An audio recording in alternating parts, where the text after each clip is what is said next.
is going to try this, and it will back him up.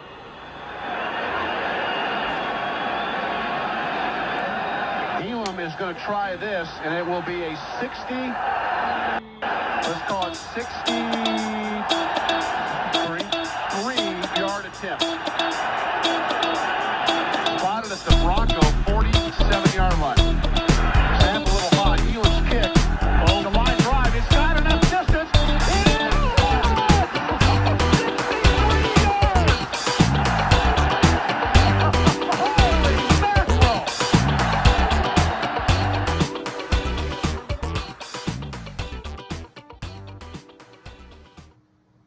What is up? Welcome to Long Distance Kicks. We are far away from each other and we are ready to talk football. My name is Red Johnson. What's up? I'm Ian Johnson here, ready to roll. Been dealing with a kidney stone. Hopefully we're near the end, but man, that's not going to keep me from talking some football. So. Okay, all right. I was wondering if you were going to bring up the kidney stone, but yes, Ian is playing through pain. This is going to be like the Jordan flu game if the flu happened in Jordan's urinary tract. So it's like didn't Phillip Rivers like play a playoff game on a torn ACL or something like that? Yeah, he did. He played. It was Phillip Rivers, who just retired yesterday, which was shocking to me, mostly because I thought he already was retired. Phillip Rivers waited like I don't think he's played football in 2 years. So yeah.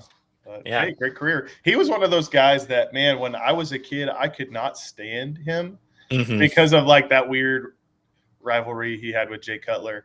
But as I got older, man, I miss competing against that guy. I mean, I didn't compete against him, obviously, but I miss watching the Broncos compete against Phil Rivers. He is an athlete, man. He is someone that we have eyes on the pod. Bro, Gage, there has got to be something right now on a Tuesday night you have better to do. But nonetheless, we appreciate you tuning in. Brother Gage Addington, an absolute legend. Friend of the podcast. Good friend of the podcast. You know, our favorite person that's ever watched this pod. Phillip Rivers, someone that I have felt every emotion about throughout his career. I've hated him. I've loved him. I've loathed him. I've clowned him. I've thought nothing of him. Are we sure he retired from football or did he retire from having kids? Probably both. He did. Is this a vasectomy announcement? I don't know, man. Okay. I don't know what it is. He probably should be done, but. All right. Well, that's enough. That's enough medical talk for a whole episode, I think. Yeah. All right. Shout out Phillip Rivers. Shout out Phillip Rivers. We're going to begin today's show with a game that I have concocted, and that we do this show not just to entertain, not for the masses, but honestly, it's for the love of the game. And in the previous years, this show has actually just been me and my brother texting back and forth or texting on a group message with our good friend Monty French, shout out. And in those text messages, we would play this game, and we're going to play it for you today. It's called Draft Golf. Draft Golf, always in the weeds. Always in the weeds. My brother Ian has just an absolutely unbelievable computer-like AI mind for draft history. Let's not oversell anything. He is Last the episode, smartest. You called me like an expert on lots of things. Ian is the most credentialed person I've ever heard talk about the draft. No, we play this game. Here's how the game is going to go. We're going to roll the clocks back to the 2021 NFL draft, and Ian has to discover what mystery team I am talking about. The way we're going to play is I'm going to set par at the first player that I can actually name from their draft if I walk back from round 7 all the way up to round 1. So for this team, par is 1, 2, 3, 4, 5. It's a par 5 team. I'm going to give you the round that the last player this team took was in. I'm going to give you their position, and I'm going to give you their school. You're going to tell me if you can name the team in it's a hole in one, or you can ask for another shot. Are you ready? So sorry, just for clarification purposes, is my main objective to guess the team or to guess the specific player drafted. You're trying to guess the team. If you guess the specific player, you've broken the game. Okay, that's good. That's a little bit of a relief. All right. Okay. So you're just going to try to figure out what the team is. So the last player this team drafted in 2021, they drafted him in the 6th round with the 199th overall pick, if you'd like to know, and they are a defensive lineman from Pittsburgh. Defensive lineman from Pittsburgh. Okay. A defensive lineman from Pittsburgh, drafted in the 6th round. Jeez. Would you like a second shot? Or are you trying to hole in one this? Yeah, no, I don't think I can hole in one this one. There's a decent chance. There's a half decent chance you get it here. 5th round pick, their second to last pick in the draft. 168. They took a tight end. The tight end played at Central Missouri State. Central Missouri, tight end. That was their second. So the defensive end from Pitt was their last pick. Okay. I'm gonna have to take another one here. All right. Get a little close. Get my fairway driver out. 5th round, wide receiver at the 157th overall pick. They took a wide receiver from Iowa. Wide receiver from Iowa. This was in the 5th round too? Mm-hmm. So wide receiver, tight end, defensive line, 5th, 6th. Okay. Wide receiver from Iowa. How many pars do I have? What's the par? Sorry. The par is 5. You've taken 3 shots. Okay. All right. Well, I'm gonna have to take another one. That's all tough. right. We're getting into the 4th round of the draft. All right. We're getting danger zone here. This team took a defensive end from Florida State with the 134th overall pick. Defensive end, Florida State. 2021.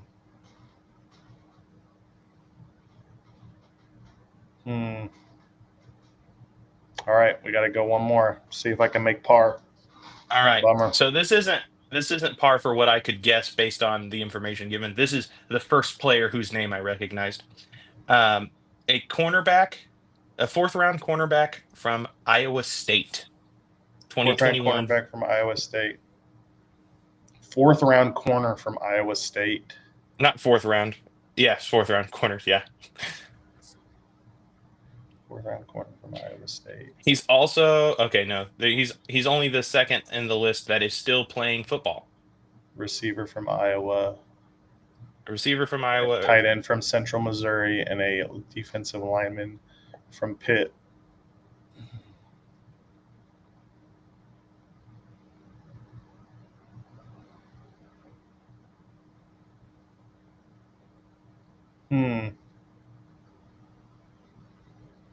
We'll see. Next, they took a running back in the 4th round. Still in the 4th round. They had a lot of mid-round picks. 3/4, 2/5, a 6th, no 7ths. They took a defensive lineman. Or no. Am I right? I may be messing you up, brother. They took a corner from California, a running back from Iowa State in 2021. I'm screwing this whole game up. They took a running back from Iowa State and a corner from California, from Cal. So would this be the Jets? It would not be the Jets. Okay. I was thinking Breece Hall, running back from Iowa State. And they took a defensive lineman, a second defensive lineman from Pittsburgh. They took 2 defensive linemen from Pittsburgh? Yes. My goodness. Who was coming out from Pittsburgh at that time? My goodness. 2 guys. I can tell you 2 guys. 2 guys.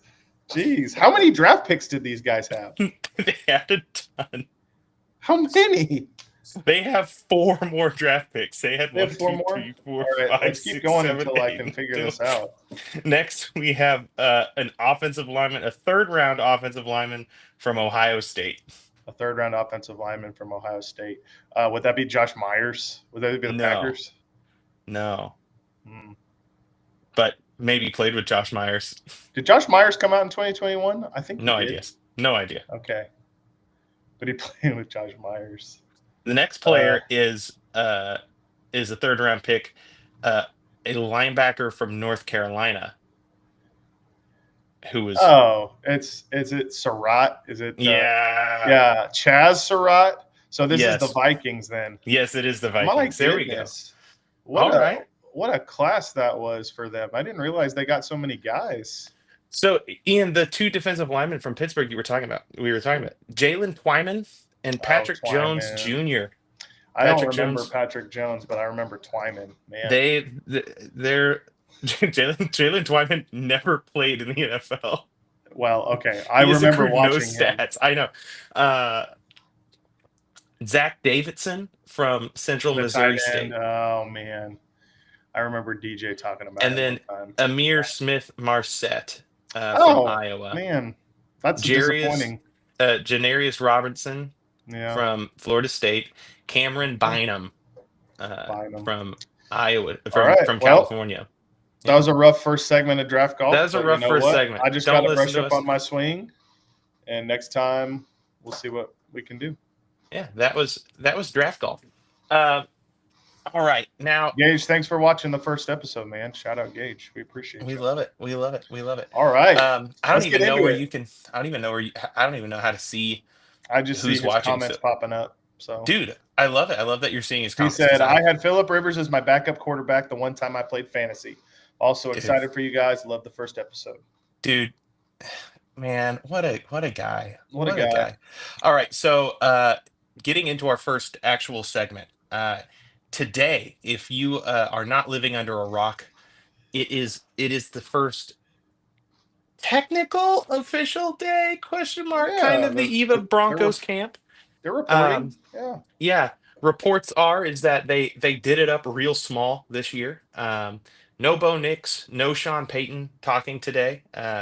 We got Pat Surtain and McGlinchey and Mike McGlinchey, and they had lots of good things to say about the Broncos and what we're going to do. But camp is a special time. It's a time where fans are all allowed to be optimistic. Everyone's going to win the Super Bowl in camp, and we love that. Ian, do you have any cherished memories from Broncos camps of any players that you just want to say, and I'll go, yeah, heck yeah. Well, this isn't necessarily about there are some of remember that one player that had that awesome training camp. I think my favorite, I don't know if this might not have been training camp. This might have just been a practice. I can't remember, but it was during the Vic Fangio area, and it was Teddy Bridgewater, Drew Lock, and Vic is wrapping up his press conference, and he's like, "Hey, and don't forget it's Teddy's birthday today. So if you see Teddy, make sure you wish him a happy birthday." And someone said, "It's Drew Lock's birthday too, isn't it?" And he was like, "Yeah," and he didn't say anything else. I don't know why that dude just hated Drew Lock. But it was funny. You have no idea why Vic Fangio hated Drew Lock. You're right. It actually makes total sense given their personalities. No, I loved Drew Lock. I loved him in camp. Camp Drew Lock was incredible. Camp Drew Lock is a drug that I don't think I could ever turn down. That man won everything that wasn't football. Do you remember that? Yeah. For 2 or 3 years in a row, they'd have a 3-point shooting contest or a pitch and putt contest, and Drew Lock never lost. And I was he's the guy. Yeah, that's it. A couple quick shout outs. So I remember Cortland Sutton's rookie training camp. There was just so much hype with him. And it was one of those cool situations because sometimes you get a guy who generates a lot of hype, and then obviously, it doesn't always amount to anything. But with Cortland, he's been a really good player in the league. And so it was just fun because it kind of gave us a taste of what's to come. The second one, I don't remember what year this was, but do you remember Marvin Austin, his defensive lineman? I think he played at North Carolina. We had a random year in training camp where we signed him on, and he was just unblockable. Every play, people were talking about him. This Marvin Austin is going to come out, and then obviously, then he did absolutely nothing. I remember that year. I I remember years getting really excited about the possibility of like River Craycraft being the new Wes Welker, Yeah, taking over, showing up first for every camp. I remember getting really excited about Zach Dysert in camp, Zach Dyser. wondering if he could be anything Yeah, at quarterback.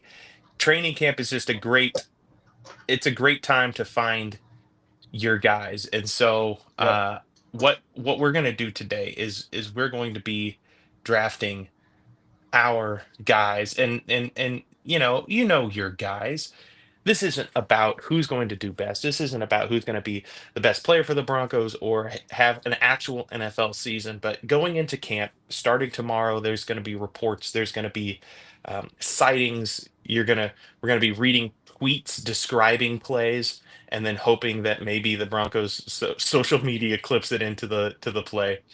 But we're just going to go back. We're going to draft. I think we're going to choose three guys each that for the remainder of training camp and on into the season, they're our guys.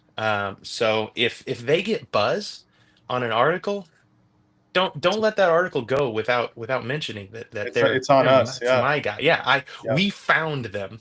Yep. And so we're not looking to draft, no Pat Surtains here. No one's drafting Drew Lock here. We'll one's call our own drafting Drew fouls in Lock. this game. We'll decide if someone's off the board for our guys. But Why would anybody draft Drew Lock here? Drew Lock, sorry, Bo Nix. Oh man. About to say, what? Yeah, no. I mean, We need to get Drew Lock all the way up out of this podcast right now. We've been talking way too much Drew about Lock is actually incredibly eligible. He is definitely not good enough. Okay, Ian, I'm gonna flip a coin. Okay, and are we?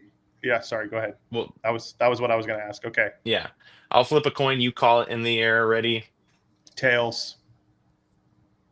It is heads. I get the first pick. Fine. Let's go.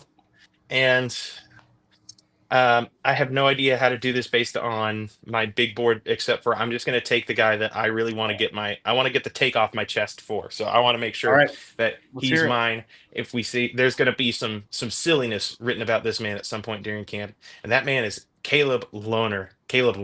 Okay, yeah. The tight end out of Utah, the man who has the basketball player, a basketball player playing tight end for Sean Payton. You know what? Evan Ingram doesn't really play like Jimmy Graham. You know who plays like Jimmy Graham? The three plays that you can find on YouTube about him. Caleb Lohner. Okay. Caleb Lohner plays like Jimmy Graham. He is going to look incredible the first part of camp before we put pads on, and it's just guys running around in shorts catching the ball. That man's going to look athletic. He's going to look exciting, and I am going to be fully over my skis for Caleb Lohner. He is my guy. First overall pick, Bo. I like it. He certainly has the frame and the talent to make it happen, especially when you put him like Evan Ingram. Let's be honest. I mean, he really is that like big slot receiver type of player. When you put Lohner up against some of the other tight ends like an Adam Troutman, which I'll respect Adam Troutman. I think he's a solid player in his own right, but there will probably be some physical differences that kind of jump out to people who are observing. So that wouldn't surprise me at all. Okay, I'm going to go with Jonah Ellis is going to be my first guy. It's a good pick. He was on my board. Another Utah guy. Okay, Jonah Ellis. We took him. I want to say we took him with our second round pick in the 2024 draft. I believe so. Yeah. And I really liked him coming out. I remember liking his motor. Really, I thought he had very mature hand usage. Jonah is a guy who his dad was in the league. His brother is currently in the league with the Falcons, Caden Ellis. He's going to stick around. Is he going to be, a lights out player? That remains to be seen. But I mean, he had 5 sacks last season as a backup edge rusher. He showed being able to be consistent against the run. He's got kind of a thicker frame. He had good pass rush juice. I understand that we've got some talented edge rushers in Jonathan Cooper and Nick Benito, but we also have Vance Joseph as our defensive coordinator, who is an absolute sociopath when it comes to sim pressures. He has no fear. He's going to be sending guys. I like Jonah Ellis to develop his game further. I'll tell you this much. The coaches love this kid. Okay. Yes. They rave about this kid. He has the mental makeup. He has the physical makeup. So I think we're going to be hearing about Jonah Ellis in training camp. I love it. I'm excited for Jonah Ellis, and I can already see the article already. Someone's going to write it. They're going to say, "Do the Broncos have a secret weapon in their pass rush? Have they found another diamond in the rough kind of guy?" I mean, like if like last year, Nick Bonino finally got his flowers for the kind of pass rusher he is. He also wasn't that kind of pass rusher until last year, so I guess it's on time. But Jonathan Cooper really was doing some work last year as well, and has not Solid gotten player. recognized yet. He Solid hasn't player. been recognized yet. And so like if we get to about week 8 and Jonathan Cooper is showing up again, like the Broncos are going to start getting a reputation for taking these young pass rushers and just turning them into something good, and that's good as gold. And I'm excited for Jonah Ellis. He was on my board. Um, I'm gonna go ahead and I'm gonna I'm gonna take a guy that's I mean, you gotta call this foul if you want it, but you know, Audric Estime. Okay. Audric Estime. I thought you were going to say like RJ Harvey or I something know like that. that's I was setting up for honestly, I have RJ Harvey on my phone written down here, and I thought that's not the spirit of our guys. That's You everyone's will hear guys. buzz about RJ Harvey. We all want this to happen. We need RJ Harvey, but you know who might get some real buzz? Sitting next to old, decrepit, slow J.K. Dobbins is Okay. young, strong, big, fast Audric Estime. Yeah, you might see him pop a couple big runs, and people are going to be like, "Oh, well, wait a minute." You know, like, okay, Dobbins, yeah, is that do the Broncos have like a stable of running backs now? Is this what's going, like are we seeing real depth? Like I was big on Audric Estime as soon as the Broncos drafted him, because that's the first time I ever heard about him.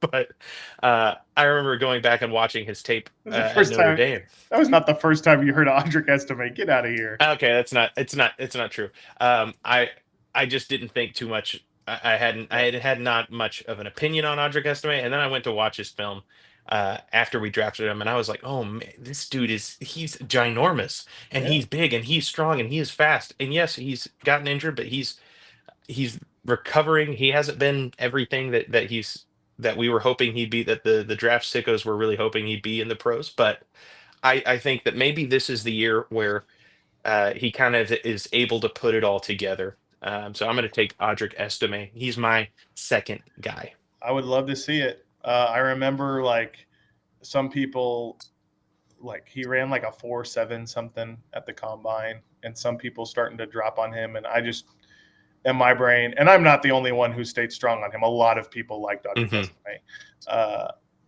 I just thought, man, watching him play at Notre Dame, it was just like, I do not care that he's running a 4.7.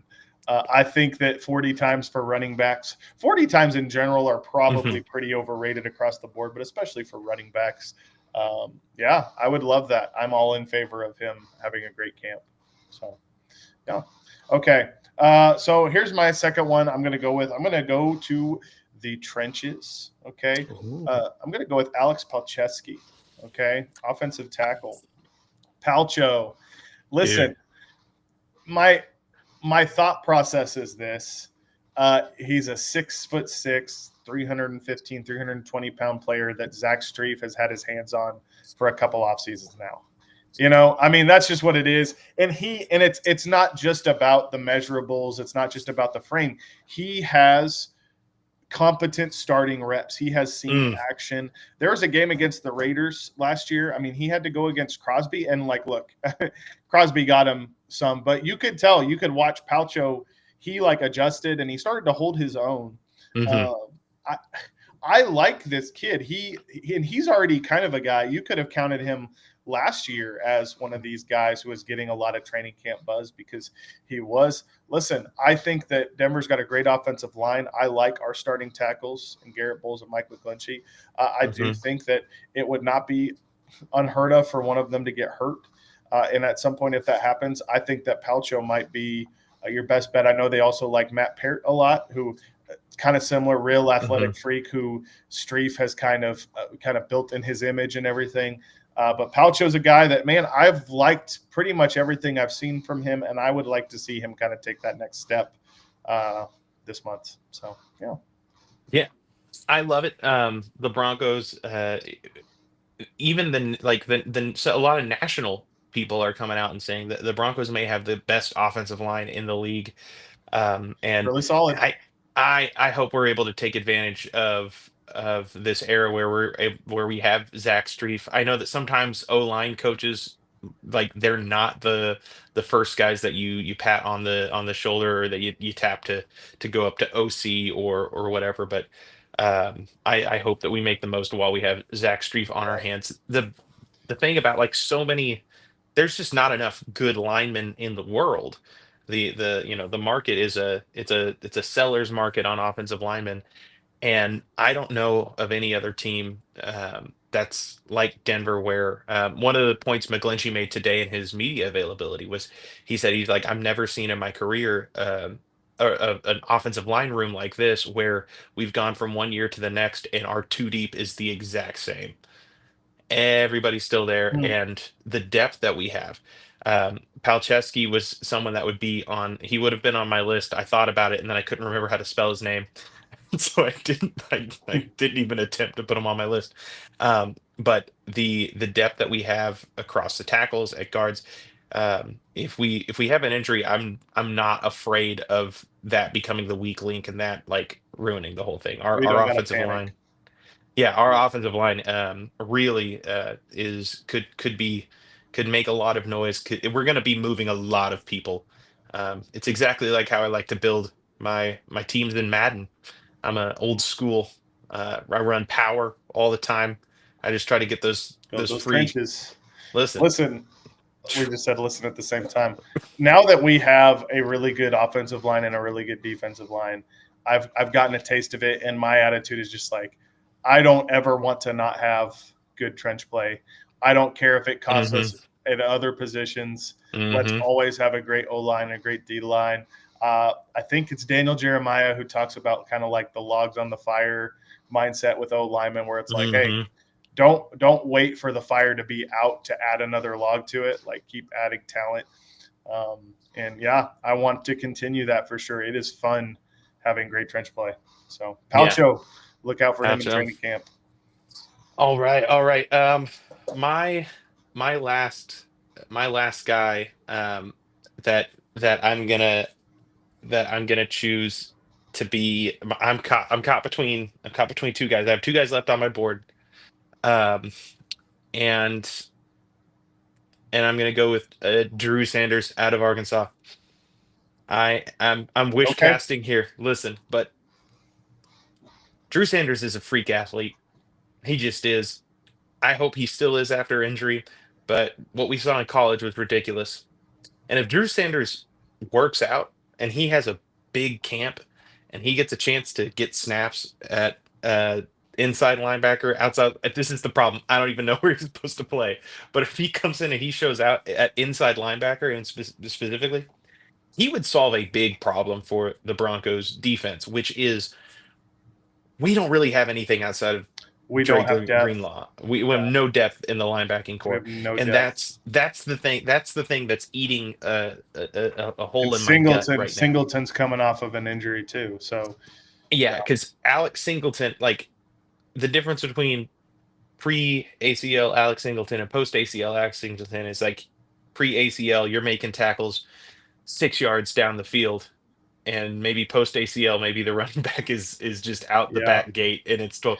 Alex Singleton, I've never been I was not a huge Alex Singleton guy. I don't like the kind of tackles he makes. Like, I just feel Broncos country loves Alex Singleton, and if you say anything, and I don't hate Alex Singleton. I just don't think that getting a bunch of tackles makes you a great linebacker.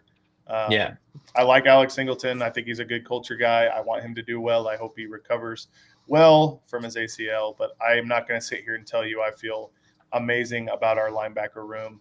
I think Dre Greenlaw, if he is healthy, is the perfect Vance Joseph Mike linebacker. But I mean, that's an if. That's something you got to worry about. So. The wish casting here is huge though, because just imagine Dre Greenlaw, a great coverage linebacker, a smart linebacker, a man that can cover ground, a man that can get up in the rush, and then particularly in Vance Joseph defense, you pair him with Drew Sanders, who's like just like Zach Bond. You wanted Zach Bond, I say you, not you, but the royal you. You tell me you wanted Zach Bond in free agency this year. Well, guess what? We have Zach Bond at home. His name's Drew Sanders, and he's blitzing the A gap, baby. He's bringing pressure. He's big and strong. We do not have Zach Bond at home. Dude, we do.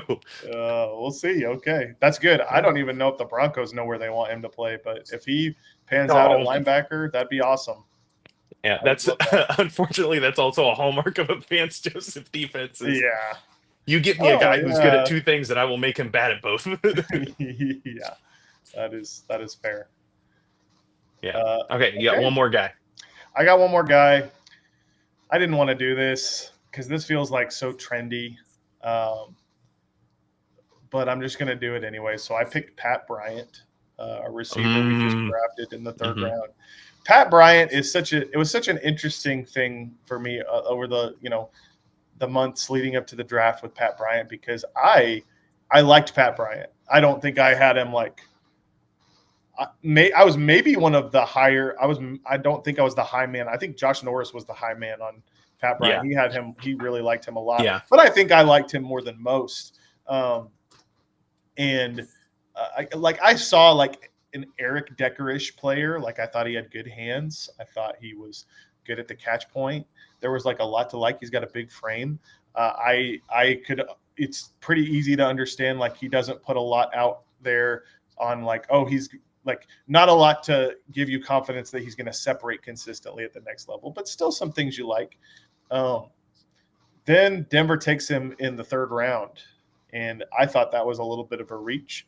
And so did everyone else on like that night of the draft. We're not pretending like people liked this pick. Most everybody else felt the same way. And then that night, at the end of that night of the draft, Sean Payton has his presser. And what name does he throw out twice about Pat Bryant, right? I know it's a name you can't guard. Yeah, Michael Thomas. Can't guard Mike. Because more than any other coach in the league, we have these Sean Payton archetypes. And Sean Payton throws out Michael Thomas's name twice. And all of a sudden, the Broncos fan base loves the Pat Bryant pick. And everybody's thinking like he's going to be a big sleeper. So I felt like I went on, like I was close to the high man on Pat Bryant. And now I feel like I'm the low man on Pat Bryant because everyone's saying ridiculous stuff. Listen, I think that as far as like receiver play, I think Cortland is our one. I think Devon Vele is going to make a lot of noise too. I know a lot of people have talked about that. Mims, obviously, but we use him in such a unique way that I don't even entirely group him. Yeah. You want to see Troy Franklin continue to develop. But Pat Bryant, I mean, I want to see him show out. I do want to hear about how Pat Bryant is impressing coaches. It seems like at rookie minicamp that was the case. It seems like maybe Sean Payton could be right about this one too. So I'm all for this. Again, pre-draft, there was a lot that I liked about Pat Bryant. I think there's plenty he has to offer. I don't think he is going to be Sean Payton's next Michael Thomas, but I do think he can be a useful player, and I think that's always helpful to add useful players to your receiver room. So Pat Bryant is my last pick. We'll see what he does. I like that pick. I like that pick for you. If you look at the Broncos wide receiver room, you see Cortland Sutton and then a lot of guys that can do specific things. Yeah. But not like maybe Devon Vele can put it more so together this year. Devon's right on that edge. Ben Albright thinks Vele is going to go off this year. I hope so. I like him. Not that he's. I mean, that doesn't mean he's going to, but yes, Albright is adamant about Vele. So the fact that he should be more or less walking into a starting job meant that I did not feel him eligible for the My Guys draft. Otherwise, I would have been all over. I love Devon Bailey. sure. Um, but in reality, what we've seen on the field, it's Cortland Sutton and then a bunch of guys who do like one thing really well, and it's a lot of showing your hand on offense, just with the personnel choice. If we have Troy Franklin and Marvin Mims out there both at the same time, a wide receiver, like they it tells you something. Like we're probably not running the football right now, and I think Pat Bryant panning out could be huge for this receiving room and for this offense, where you can get really you can hide your tendencies better. You can find just a reliable hands guy in the middle of the field is always going to be good. My question, I have a bit of a marketing bring. I like to always try to come up with little culture things. I'll let you choose between these two options for Pat Bryant. Number one, should we call him Who Bryant? And every time he catches the ball, we just scream Who? Because when we drafted him, everyone was like, "Oh, who? The Broncos drafted who? Who? Pat Bryant?" Secondly, we just call him Slant Boy Junior. I choose neither. Okay, I don't want to call him anything. I just want him to make some plays, and then we'll figure out. And you got to understand, anybody who's listening, nobody's listening. I bet Gage isn't even listening anymore. Gage is. We have one little eye still. So I think if you're not Gage Addington, let us know who you are. Otherwise, Gage, thank you. I think that nicknames. I hate how we force nicknames. I'm not coming after you, Rhett.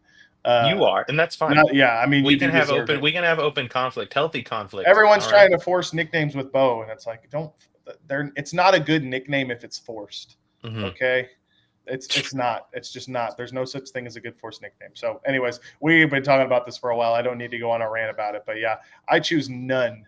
You choose none. I just hope that he impresses this season. So, all right. Well, at least I will, alone in my house, be screaming "Who?" every time Pat Bryant catches the pass this year. I ain't about that one. Shout out Gage. He's still listening. That's great. Let's go. Okay. So that's our guys for the rest of training camp, for the rest of the year. We've got our guys. I have Caleb Warner. If Jonah I have Ellis, Drew Sanders. I have Audric Estime. Those are my guys. That's your guys. You have Pat Bryant. You have I don't remember who else. Alex Palczewski and Jonah Ellis. Yes. Alex Palczewski and Jonah Ellis, who honestly that probably won you the draft. Jonah Ellis is going to be so Jonah good Ellis this year. gets a sack. You know who to thank. So you know who to thank. All right. Yep. Well, let's move this show right along. I know we're going at just absolute breakneck speed, but it's time for us to. We're 37 minutes in, so I don't know, man. 37 minutes in. This is a bullet train of a show. This is for your morning commute. So, Ian, really quick, name a random football player. Shane Vereen. Ooh, we love us some Shane Vereen. All right, today we're going to be talking about the NFC East. I forgot to make a slide for the NFC East, but I do have little subheadings for each of the teams, and we're going to be playing heading up or tailing off NFC East. So the way that we play this game, for you two listeners now that we've acquired, I love this, man. I love being live. We have two listeners right now. Holy I feel cow. Alive. The way that we play this is we're going to go through each of the NFC East teams, and I'm going to flip a coin, and if it's heads, Ian has to tell me how they're going to improve on their record from last year, and if it's tails, Ian has to tell me how they are going to regress. We're not talking about regression to the mean, because apparently there's no correct way to use it in an unscientific way, and I'm afraid to use that phrase, but it sounds cool. So I'm going to flip a coin. First, we have the Philadelphia Eagles. So Ian, the Eagles, are they soaring again? So let's find out. You say yes, they are. The 14-3 Philadelphia Eagles. Dang it. How are the Eagles gonna go for 15 wins this year? Let me be clear. I don't think that the Eagles are going to be a bad team. I think they're going to have another excellent year. Mm-hmm. I don't think they're going to win 15 games, but I guess I have to try to make that argument. I mean, look, at the end of the day, Jalen Hurts really got into his groove at the end of the year. I don't think that the loss of Kellen Moore is going to play into that much. Maybe I'm underrating what he brought to the table, but I kind of think a lot of that goes through Nick Sirianni. Last time I checked, he's still got Devontae Smith, A.J. Brown, Saquon Barkley. Yes, really good offensive line. Last time I checked, Vic Fangio defense still has a lot of dogs up on that front. They aren't going anywhere. I really like the idea that both Kenyon Mitchell and Cooper DeJean are going to get another offseason of experience under their belts. I think there was a lot that you liked from them last year, especially Kenyon Mitchell. I know Cooper DeJean had the exciting moment in the Super Bowl with the pick six, but Kenyon was like, he was on another level, man. He was unbelievable. Hey, on the nickname conversation, that Guantanamo Bay. It's with a heavy heart that I admit that absolutely runs. Yes, yeah, absolutely. Yeah, that's a good nickname. I won't lie. So yeah, I just think when you take all those factors in, I mean, why would they not still be great? Now it's hard to get 15 wins. I think that if you look at the Giants and the Cowboys, two teams that may make improvements this year, but probably still won't be there yet. I know that Washington's probably going to be a tough opponent for the Eagles, but you could see Philadelphia being right back. So I like the Eagles to have another great year. That's my case. Yeah, I mean, I pretty well agree. I think the Eagles are going to be a lesser version of what they were last year. This year, I don't think that they fell off too horribly much. It is really hard, the losses. They lost. Well, James Bradbury's not a huge loss at his age, but they lost Josh Sweat, Milton Williams, C.J. Gardner-Johnson, who is so good but can only last 1 year anywhere. Like locker rooms only have that one C.J. Gardner-Johnson year that they can do, and that's a lot of beef. I mean, they did and Howie's so good at this, right? Like Howie, just for the record, one of the true elite GMs in the league, and that's been the case for a while. But I would say our official position is that he's the greatest one doing it right now, GM. That's my. I mean, yeah, probably. I don't know that. I can't think of anybody right now that I'd say is better. It's our official Beach podcast is in that conversation, and some other guy. Yeah, sure, you're right. You know what? Howie's the best. But they lose Gardner Johnson. Will they draft Andrew Makuba from Texas at safety to replace him? They lose Milton Williams. They got Ty Robinson, who I really like a lot as a D lineman from Nebraska. So Howie, and I know he doesn't play either of those positions, but you remember who else they took? Our guy Jahad Campbell. Yes. I was gonna say they did. Howie is so good at knowing when to let guys leave and then replace them in a cost-effective way. And so I think that they will continue to be one of the dominant teams in the league next year. So yeah, what they did in the draft, it's just one of those year after year. They went out and got some absolute dogs. Jahad Campbell, Andrew Makuba, awesome Ty player. Robinson. Awesome your player. top three are just that's a ridiculous. That's a good three, man. That's a good three. And then I don't want you to overlook. They drafted my guy Drew Kindall from Boston College. The lineman. Shout out my Eagles. Just continuing over. He's a continual. Are they your Eagles? They are the only relevant college football team that's anywhere close to where I live. I was about to say. So yeah, no, he's a good player. He's a good player. Listen, I really liked. I liked. You were grinding. You were grinding the Drew Kendall film this offseason. I was watching. I really liked it. Real lunch pail guy. Yeah. Wow. Well, my last joke was I was going to say, don't forget they drafted Kyle McCord. Hey. So if Jalen Hurts goes down, they're fine. I mean, in this quarterback class, he was probably one of the ones I liked better, which isn't saying a lot, but yeah, I like Kyle McCord. So all right. Up next, I think the next most interesting team I want to talk about, really of all four, I think, DC, Washington, the Washington Commanders. Are they are they going to be in command this year, Ian? You're going to tell me that they are, in fact, going to improve on their, I believe they went 11 and Okay. 6. I have it in my notes. I forgot to write it down. They went Yes. 12 and 5 by my count. Maybe I was wrong. Listen, Chat Jibbity says 11 and 6, so awesome. we can't trust that. Yeah, they also said that the Giants drafted Jackson Dart in the middle rounds. So so I think I'm right then. I think they went 12 and 5. Probably. Listeners, if I'm wrong, sound off in the comments. Okay, sound off in the comments. Hey, listen. Okay, so I'm arguing that they're headed up. Yeah. Okay. Well, I mean, first of all, you got the quarterback right last year. And one thing that every franchise should want is stability from ownership to GM to head coach to quarterback. You could argue they have all four. Obviously, the new ownership is still new, but so is all the other pieces in place. Adam Peters is new. Dan Quinn, while he has head coaching experience, is new to this team. And then obviously Jaden Daniels coming off of a Rookie of the Year season. But you like the way that those things are all aligned, right? So that tends to bode well for future success.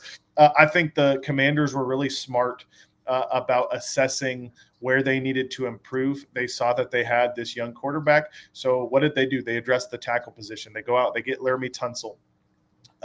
They also draft Josh Connerly, which I thought was a real mature pick for them. Like that, he's a good, solid player. That's not like the most exciting pick, but he's a good, steady offensive tackle who I think is going to be really good for them. And for the type of offense that they're wanting to run, they get like a Deebo Samuel who should be fun to play around with. I do understand that right now there's some contract stuff with Terry McLaurin. I don't believe he is at camp right now. That type of stuff happens all the time. I can't really operate in that. I can only operate with, well, he's on the roster. I expect him to be playing week 1. He's a great player. I think those things come together to bode well for them. I think too, they drafted did they draft Trey Amos? They in the did. second round? He was their second pick. Man, I thought he could have gone in the first round. I mean, real good picks by them.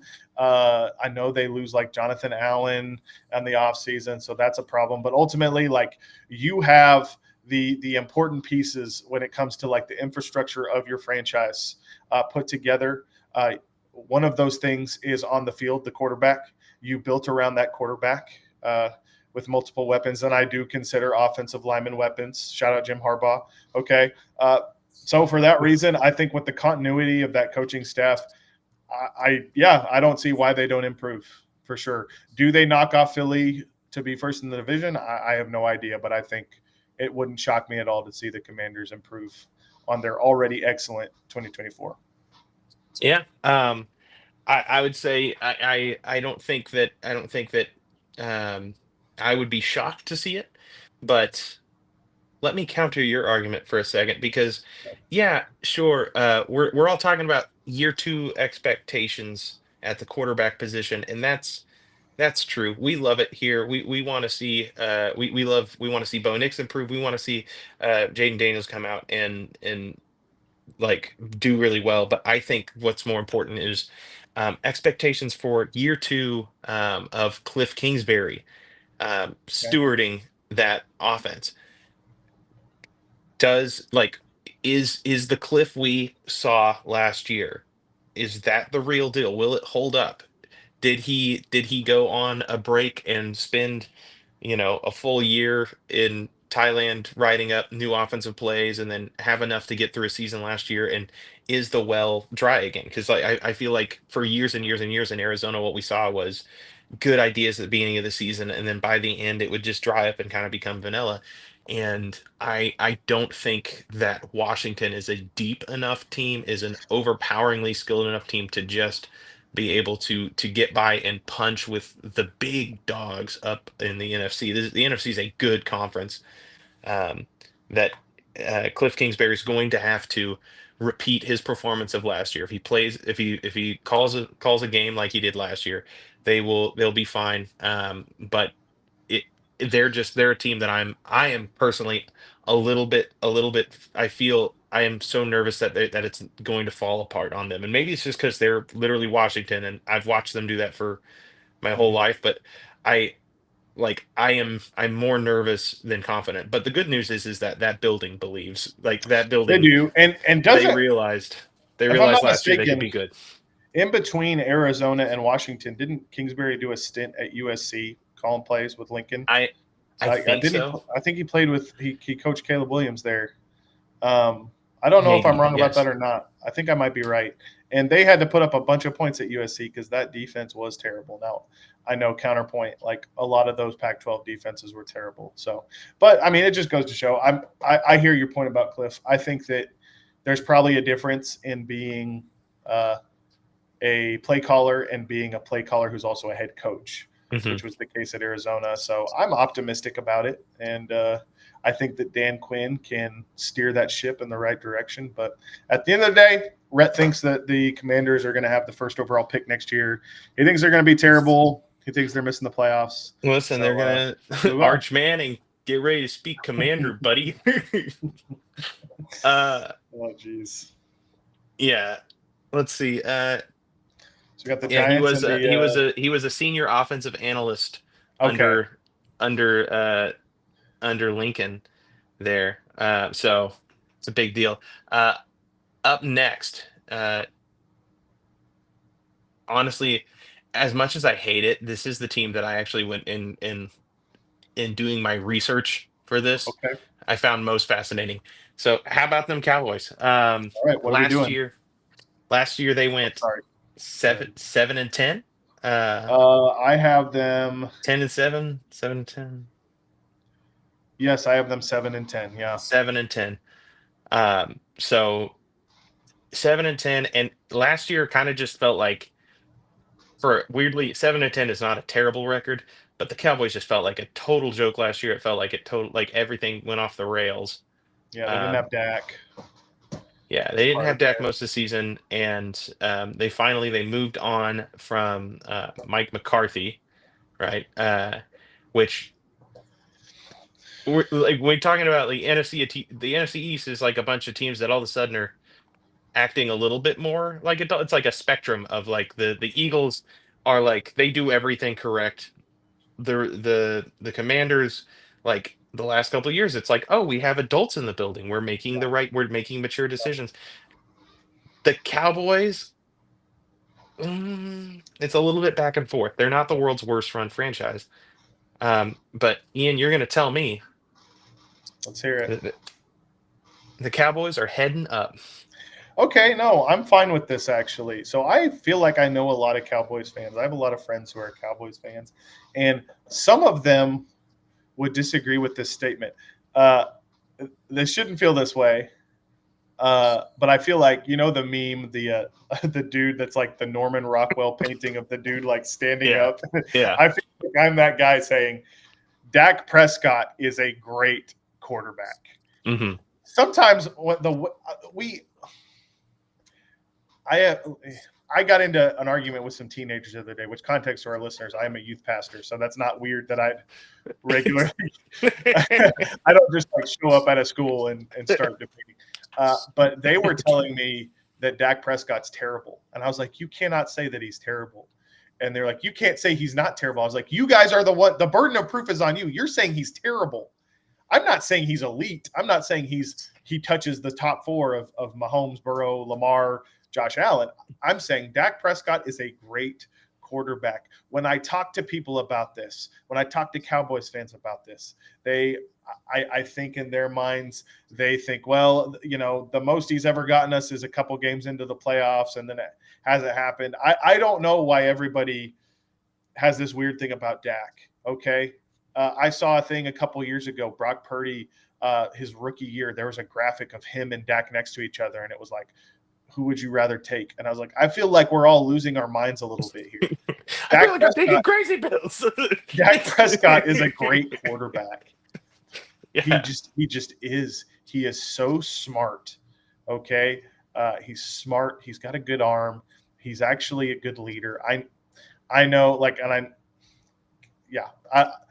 I'm just kind of tired of us and I say us, I'm acting like this is a big thing. I feel like most people probably agree that Dak's good, but there are some people, it drives me crazy. They think that he sucks or something like that. So sorry. All that is to say, I think one reason why they are headed up from 7-10 is because they're going to have Dak Prescott back. They lost Zach Martin in the offseason, but they also drafted Tyler Booker. People talk about how terrible his combine is. I do not care, man. He is a guard, and he is strong as all get out. I think he'll be okay. He's not going to be Zach Martin. That's a Hall of Famer. Okay, he's not going to be Zach Martin. They added George Pickens, which should be fun. Listen, Pickens on the Cowboys, seems like – Don't worry, I'll talk about George Pickens. But I will say this about him. What I think that allows you to do is move CD into the slot on a more full-time basis, which I think is where CD thrives. Let me be clear. I think he can play outside. I think he is probably a top 5 receiver in the league, certainly top 10. I think he can play anywhere and play well, but I think when you get him inside, he does some of his best work. So I like the presence of George Pickens there for that reason. Now, obviously, there's going to be some locker room management that goes into that. Okay. Listen, the Cowboys, they made some nice moves. Let me see here what I found. They re-signed Osa. I'm not even going to pretend to pronounce his last name. Ogadazua. Okay. Which I liked that. I love Donovan Ezeraku. I loved him as a prospect. They brought one him of my Boston College Eagles. Your Boston College Eagles. Obviously, Micah Parsons, he's one of the best in the game. I like Marshawn Kneeland. I don't know how much noise he's making, but I've really liked him pre-draft. Look, they were 9th in pressure rate last year, 3rd in sacks last year.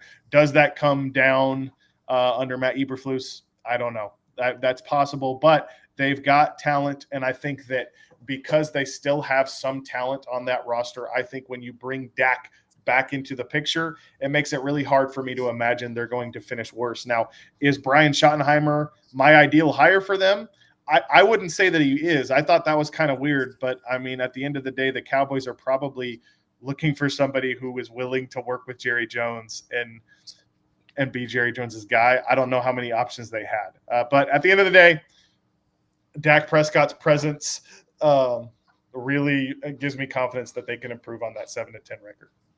Yeah, I agree, but I think for everything that they have that's going for them, there's also something that you can say for them negatively as well. With exactly there, Brian Schottenheimer, when you don't yet have results, you can only go to process, and the process that they used to hire Brian Schottenheimer was the same process that I feel like they used to hire Mike McCarthy, which was just who is going to be cozy and good and fun with ownership. Who does ownership already know? Jerry's going to be around. Who does Jerry like? And I don't think that that's a good way to build a football team and to choose who's going to take, who's going to be at the lead of your multi-billion-dollar organization. Now, the honest to God truth is that it's Jerry Jones at the lead until he dies. But I feel it feels like a Monty Python moment where I'm just like, I'm like strange women and lakes distributing swords. There's no basis upon which to build a government. Like I can't trust that Schottenheimer is going to be good.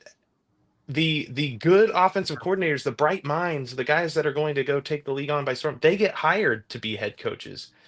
It's more often you see defensive coordinators having to wait their turn and quietly get there.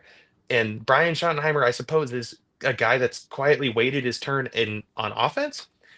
Now, he could be an incredible head coach. That's the thing, is we don't know. He could be good. The one thing that they're very good at, the Cowboys weirdly are good at, is they're really good at drafting guys. They're a good drafting team randomly. I feel like they hit on more stars. I will tell you though, at some point this season, Jerry Jones is going to make a call down to the sideline, and Jaden Blue is going to be the running back for this team. That feels like a Jerry Jones move. A Texas running back that ran a 4.2. Oh my God, he's set up. But they had a bunch of some interesting. Siobhan Revel from East Carolina Yeah, dude's a freak, and they did good work with what's their corner they have outside? That's Duron Bland. Duron Bland and before number 7. Trevon Diggs. Yes, Trevon Diggs. That type, like the fact that they've had success with big athletic corners that they historically have been able to shape up. Like, all right, Ravel, it's all medical. It's all about how Mhm. that all comes back. But yeah, really good player. So if he can stay on the field, I think that he'll be really good. Even late in the rounds, in the 6th round, they got Johnny Cornelius out of Oregon, Oh yeah. The and that's tackle from good. Oregon. Yeah. That's adding good depth, and it all comes back around to can you protect Dak Prescott? Can you keep him from having to take very many hits?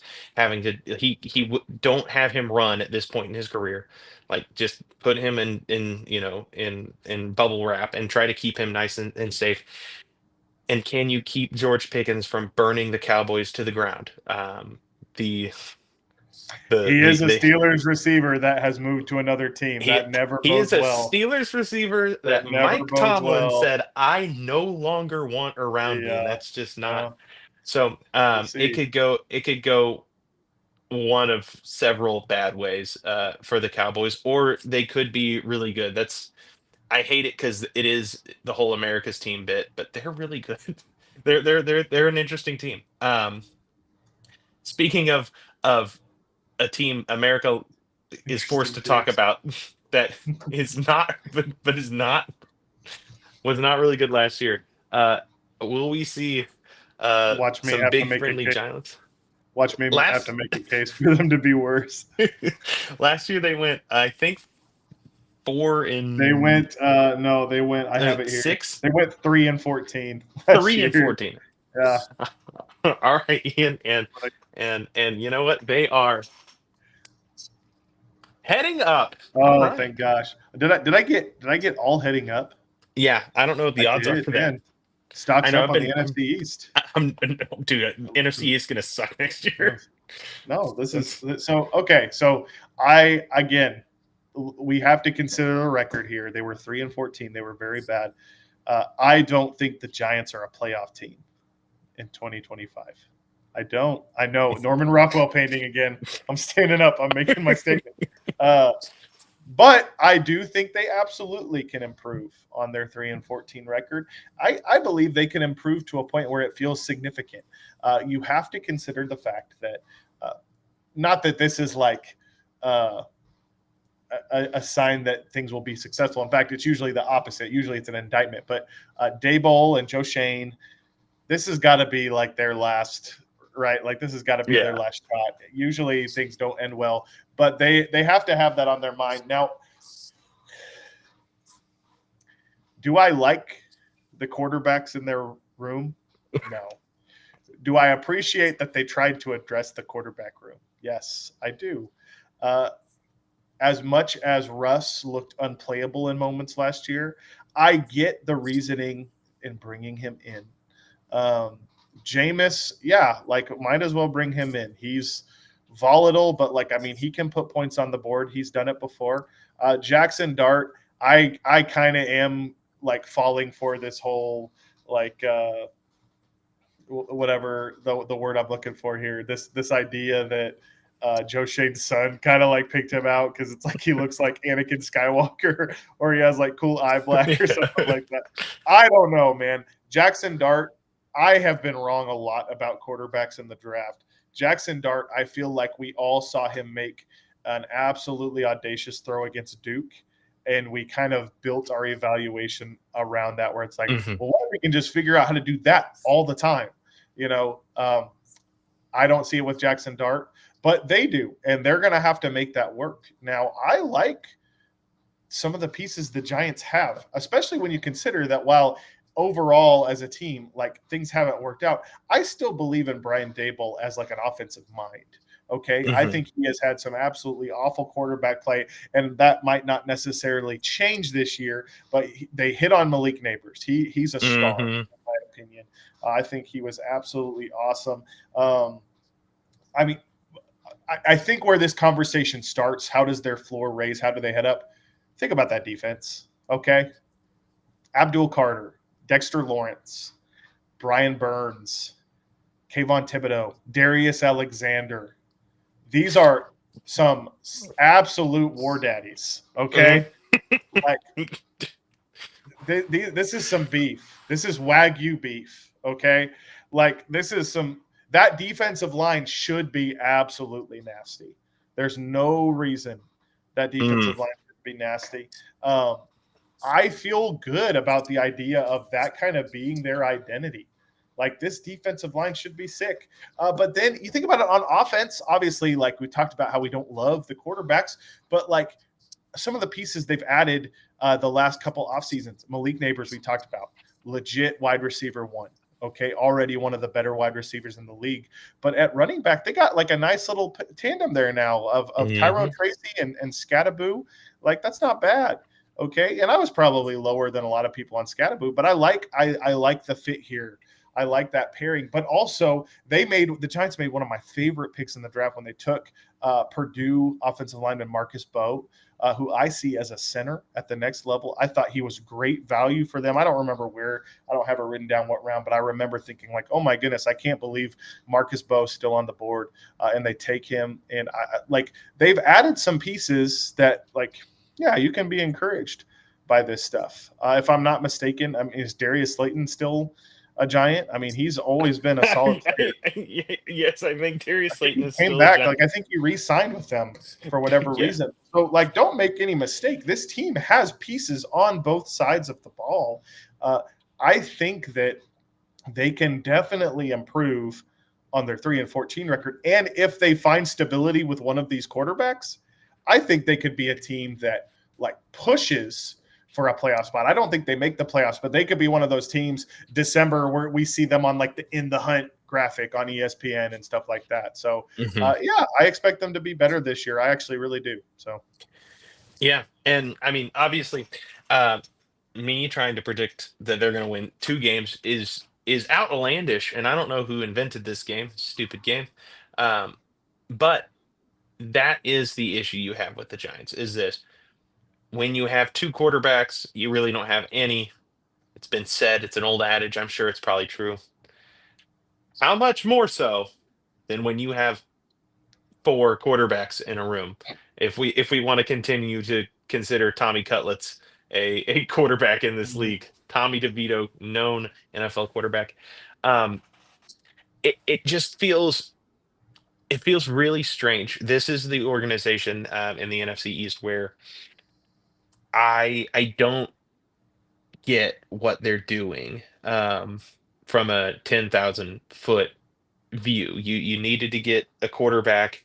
The way they went about it was really weird. Like, it was kind of like they all had a meeting about who they liked at quarterback, and one guy was like, I think we should go vets, and we should get like a real steady locker room presence and get Russell Wilson. Okay, well, what do you think? Oh, well, I think that we should go the veteran route, but let's get Jameis Winston. Yeah, he's going to be terrible half the time, but sometimes he's going to touch God, and we'll win some games because of him. And someone else was like, I mean, we have to consider the people's champion Tommy DeVito here.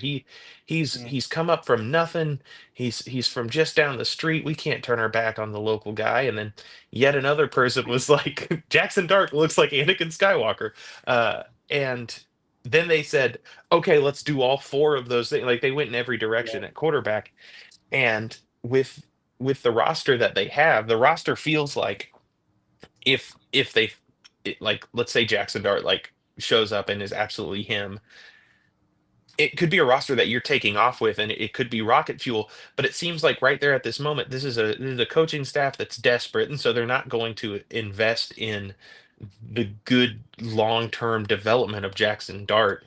If it starts going bad for them, they're going to throw him out there pretty quickly, not to try to save the season, but to show something to say, oh, look, Jackson Dart is kind of good. You should let me, Dayball's like, you should give me another year with him to develop him. This is something to see. And maybe what Jackson Dart might need is to actually sit a full year while the Giants are kind of bad. But if the Giants aren't good this year, Dayball's going to be out. He's going to be gone. And even though that defense, man, the Darius Alexander pick is It's ridiculous in awesome. the third. He's so Awesome. good. From I our love those picks when you've already added talent on a unit and it's like, okay, we can go somewhere else, and then you just go right back and you stack back on that position. Well, especially on defensive line. And that's their whole defensive front is hoping that Kayvon Thibodeau really pops finally, like comes around and becomes something. You added Abdul Carter to that. Now you have to deal with both. Like maybe it revives, And figures you Thibodeau still out. have But Dexter Lawrence. you who have is to just one of the block best players Dexter in the Lawrence. NFL. You have to take all of the resources needed to block Dexter Lawrence, who is really multiple NFL people in a trench coat. And then after that, whatever you have left has to now deal with Darius Alexander, who is It's a a nasty dynamic. front. It is It's like a nasty front. that offense might not have Off to the be top all of that my bad. head, off the top of my head, I don't know who their linebackers are, but like, don't screw it up, buddy. Whoever you are, don't screw it up. Doesn't matter.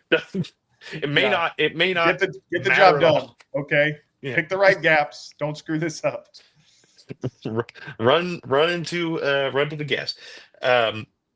This Giants team, I don't think that they're I don't know if they're going to push for the playoffs. The NFC is just so stacked, but they're going to play a couple games. They're going to beat some good teams this year just on the back of that defense alone. Let's be clear though, whether it's too late for Brian Dable or not, shout out King Drulian, who's watching as well. Not able to watch live, but rewatching from the start. Go Broncos.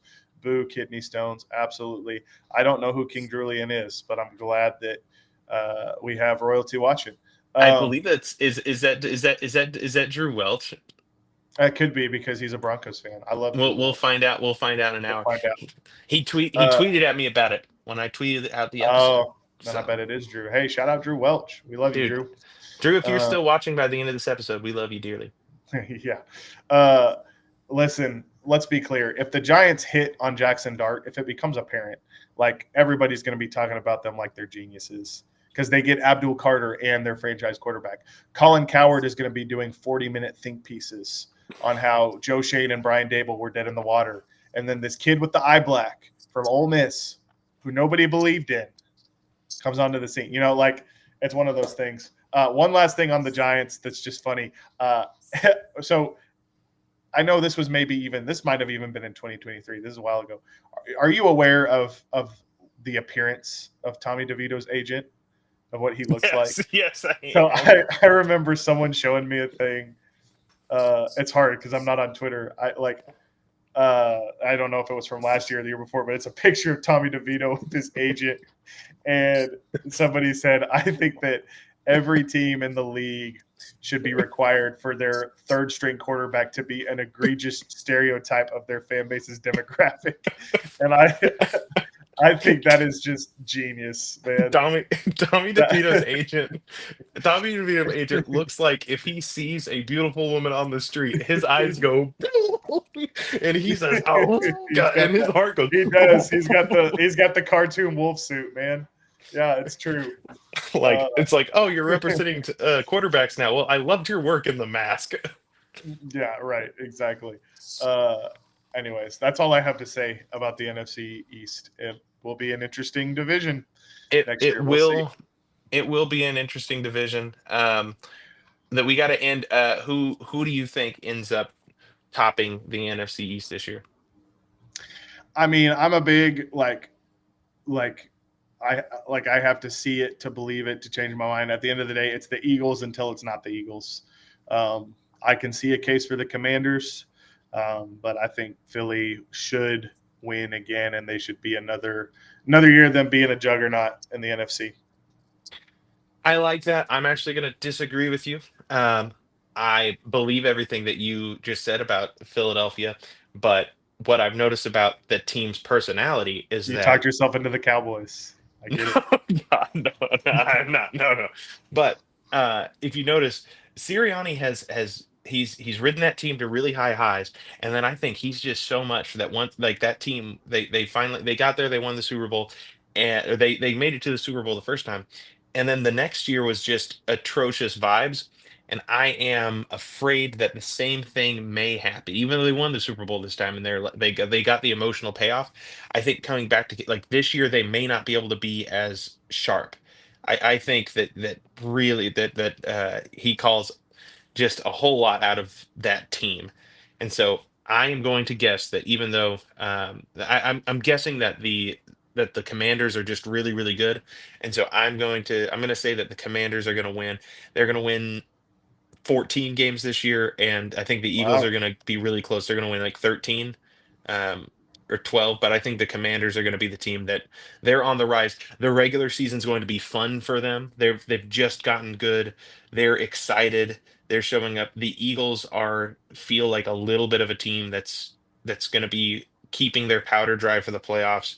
That's going to be waiting around, I could easily see Philadelphia going to Washington in the playoffs and beating Washington on the road and kind of winning, kind of winning the division title that way. But I think in the regular season this year, Washington is going to win. Okay. Yeah, that was the NFC East. All right, man. Well, that was this is episode 2. I've had just a freaking so much fun with this show so far. So A lot of thank you fun so for much. us. It was our second episode, but we had a couple first. We were first live listeners. So thank you to Gage and Drew. Thank you to anyone else who comes to listen. Drop us a like, subscribe. Yeah, that's right. That's right. It's nothing but love. And keep looking out for us as we head into training camp. We're just gonna have there's only gonna be more to talk about, more fun to be had. And until then, let's just continue to kick it. All right. Have a good night, everybody. Bye bye.